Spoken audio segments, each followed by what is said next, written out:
Olá, eu sou a pastora Mari Foquesato e estamos juntos neste projeto de leitura da Bíblia em um ano. Eu convido você para me acompanhar. Vamos começar a leitura de hoje? Gênesis, capítulo 40. José interpreta os sonhos de dois prisioneiros. Algum tempo depois, o copeiro e o padeiro do rei do Egito fizeram uma ofensa ao seu senhor, o rei do Egito.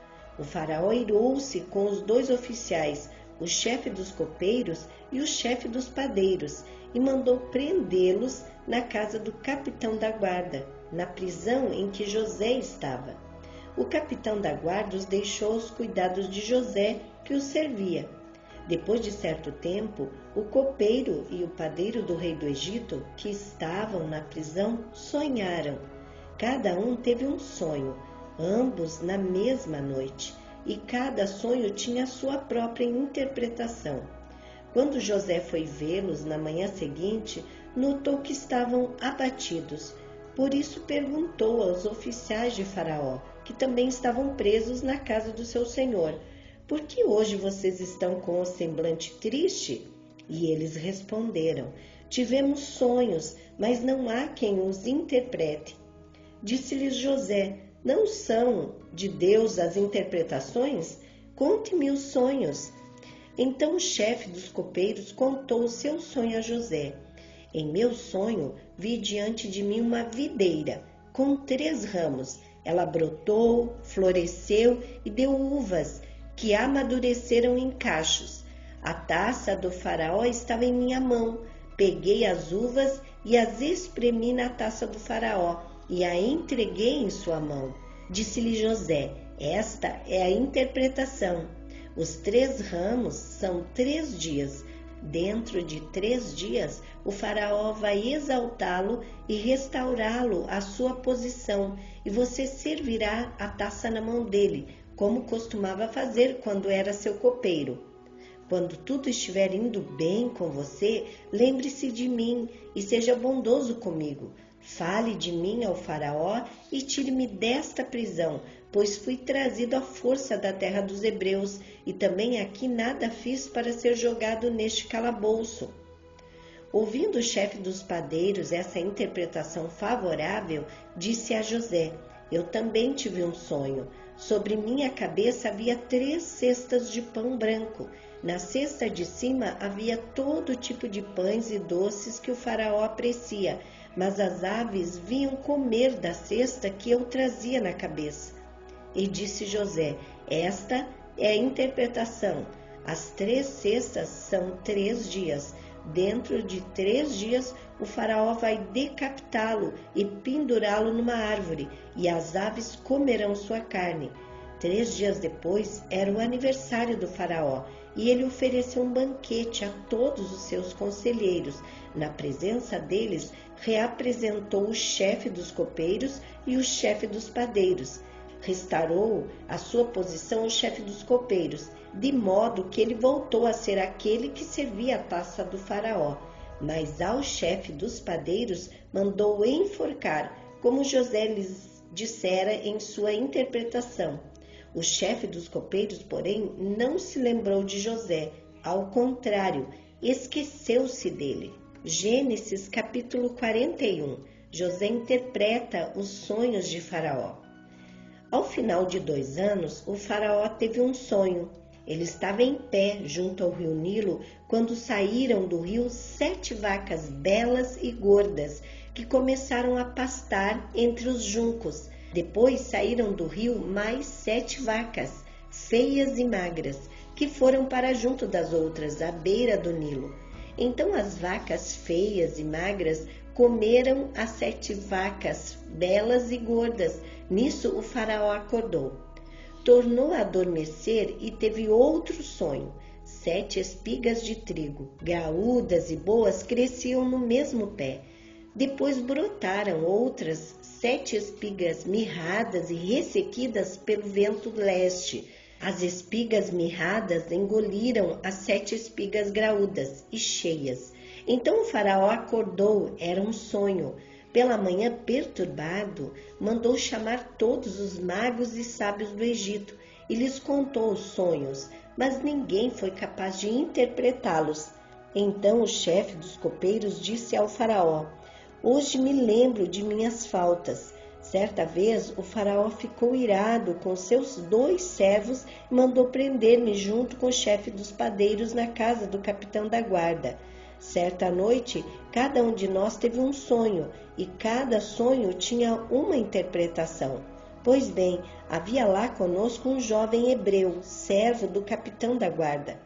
Contamos a ele os nossos sonhos, e ele os interpretou, dando a cada um de nós a sua interpretação do próprio sonho.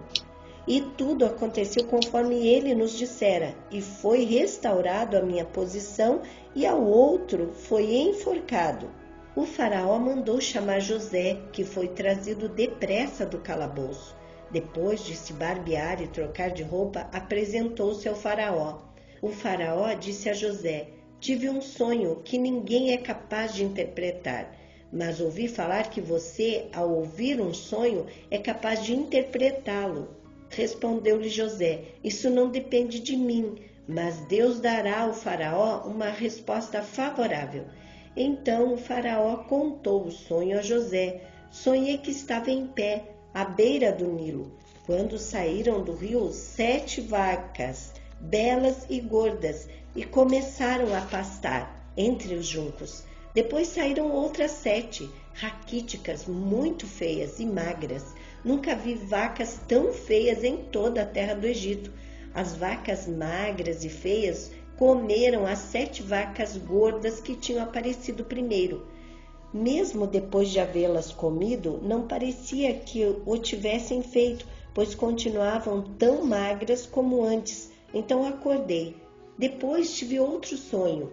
Vi 7 espigas de cereal, cheias e boas, que cresciam no mesmo pé. Depois delas brotaram outras 7, murchas e mirradas, ressequidas pelo vento leste. As espigas magras engoliram as 7 espigas boas. Contei isso aos magos, mas ninguém foi capaz de explicá-lo. O faraó teve um único sonho, disse-lhe José. Deus revelou ao faraó o que ele está para fazer. As 7 vacas boas são 7 anos, e as 7 espigas boas são também 7 anos. Trata-se de um único sonho. As 7 vacas magras e feias que surgiram depois das outras e as 7 espigas mirradas queimadas pelo vento leste são 7 anos. Serão 7 anos de fome. É exatamente como eu disse ao faraó. Deus mostrou ao faraó aquilo que ele vai fazer. 7 anos de muita fartura estão para vir sobre toda a terra do Egito, mas depois virão 7 anos de fome. Então todo o tempo de fartura será esquecido, pois a fome arruinará a terra. A fome que virá depois será tão rigorosa que o tempo de fartura não será mais lembrado na terra. O sonho veio ao faraó por 2 vezes porque a questão já foi decidida por Deus, que se apressa em realizá-la. Procure agora o faraó um homem criterioso e sábio e coloque-o no comando da terra do Egito. O faraó também deve estabelecer supervisores para recolher 1/5 da colheita do Egito durante os 7 anos de fartura. Eles deverão recolher o que puderem nos anos bons que virão e fazer estoques de trigo que, sob o controle do faraó, serão armazenados nas cidades. Esse estoque servirá de reserva para os 7 anos de fome que virão sobre o Egito, para que a terra não seja arrasada pela fome. José no governo do Egito. O plano pareceu bom ao faraó e a todos os seus conselheiros.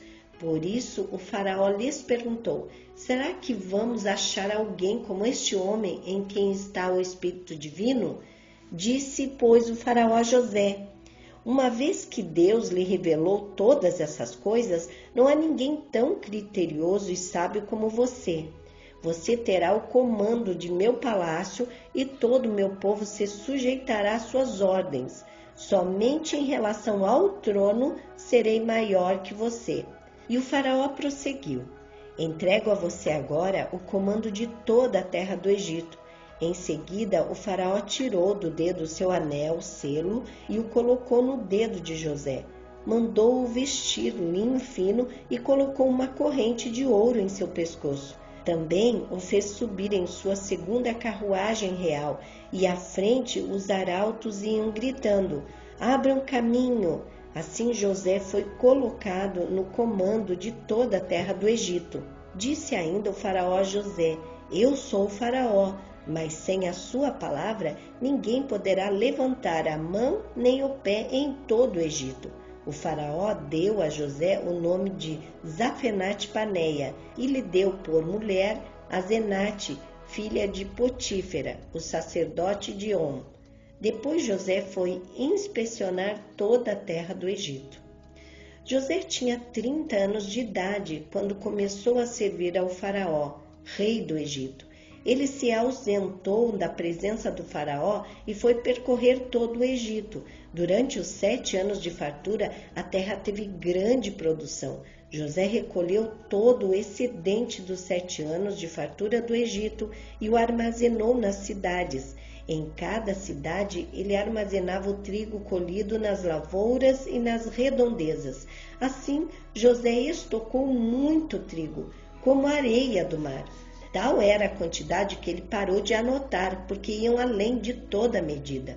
Antes dos anos de fome, Asenate, filha de Potífera, sacerdote de On, deu a José 2 filhos.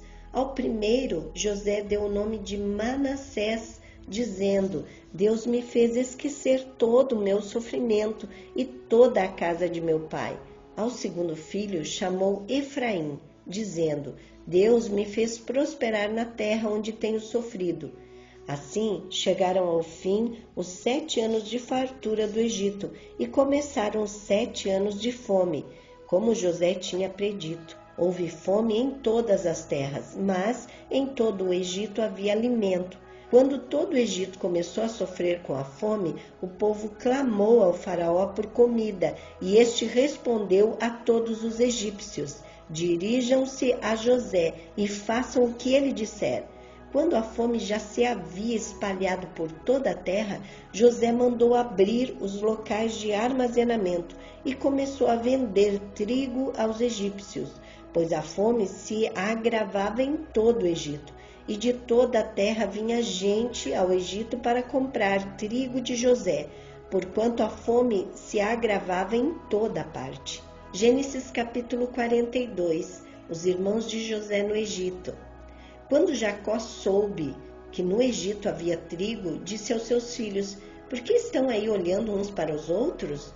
Disse ainda: "Ouvi dizer que há trigo no Egito. Desçam até lá e comprem trigo para nós, para que possamos continuar vivos e não morramos de fome." Assim, 10 dos irmãos de José desceram ao Egito para comprar trigo. Jacó não deixou que Benjamim, irmão de José, fosse com eles, temendo que algum mal lhe acontecesse. Os filhos de Israel estavam entre outros que também foram comprar trigo por causa da fome na terra de Canaã. José era o governador do Egito e era ele que vendia trigo a todo o povo da terra. Por isso, quando os irmãos de José chegaram, curvaram-se diante dele com o rosto em terra. José reconheceu seus irmãos logo que os viu, mas agiu como se não os conhecesse e lhes falou asperamente: "De onde vocês vêm?" Responderam eles: "Da terra de Canaã, para comprar comida." José reconheceu seus irmãos, mas eles não o reconheceram. Lembrou-se então dos sonhos que tivera a respeito deles e lhes disse: "Vocês são espiões, vieram para ver onde a nossa terra está desprotegida." E eles responderam: "Não, meu senhor, teus servos vieram comprar comida. Todos nós somos filhos do mesmo pai. Teus servos são homens honestos e não espiões." Mas José insistiu: "Não, vocês vieram ver onde a nossa terra está desprotegida." E eles disseram: "Teus servos eram 12 irmãos, todos filhos do mesmo pai na terra de Canaã. O caçula está agora na casa com o pai e o outro já morreu."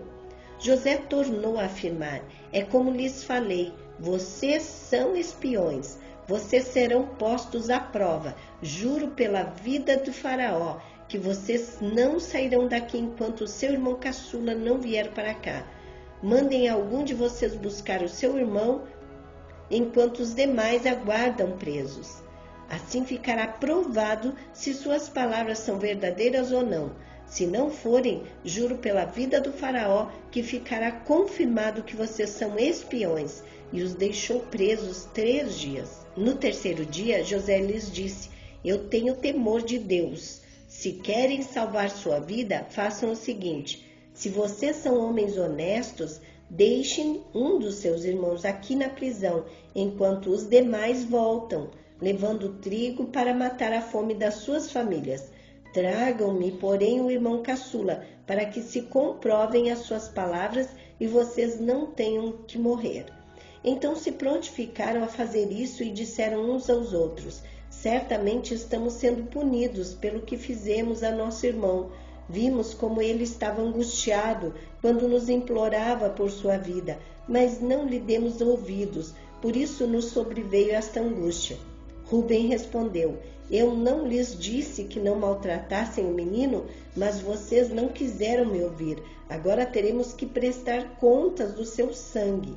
Eles, porém, não sabiam que José podia compreendê-los, pois eles lhe falavam por meio de um intérprete. Nisso, José retirou-se e começou a chorar, mas logo depois voltou e conversou de novo com eles. Então escolheu Simeão e mandou acorrentá-lo diante deles.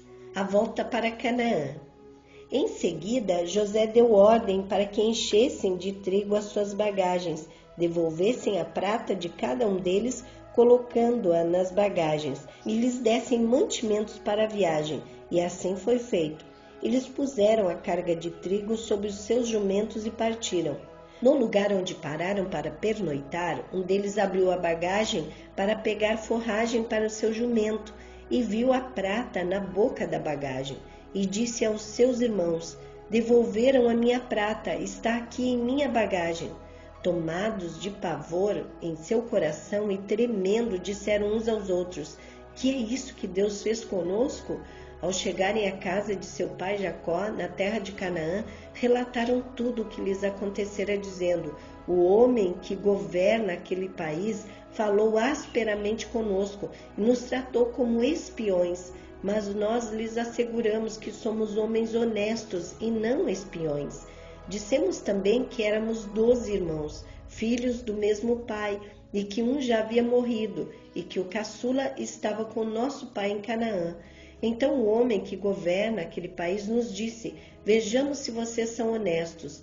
Um dos seus irmãos ficará aqui conosco e os outros poderão voltar e levar mantimentos para matar a fome de suas famílias. Tragam-me, porém, o seu irmão caçula, para que eu comprove que vocês não são espiões, mas sim homens honestos. Então lhes devolverei o irmão e os autorizarei a fazer negócios nesta terra.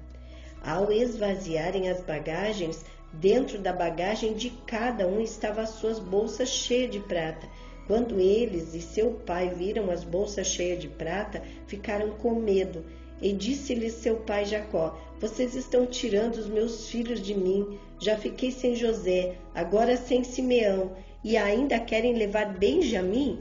Tudo está contra mim. Então Rubem disse ao pai: podes matar meus 2 filhos se eu não o trouxer de volta. Deixa-o aos meus cuidados e eu o trarei. Mas o pai respondeu: meu filho não descerá com vocês. Seu irmão está morto e ele é o único que resta. Se qualquer coisa lhe acontecer na viagem que estão por fazer, vocês farão estes meus cabelos brancos descerem à sepultura com tristeza. Terminamos aqui a leitura de hoje. Amanhã continuaremos lendo o livro de Gênesis. Tenha um dia vitorioso. Deus abençoe sua vida.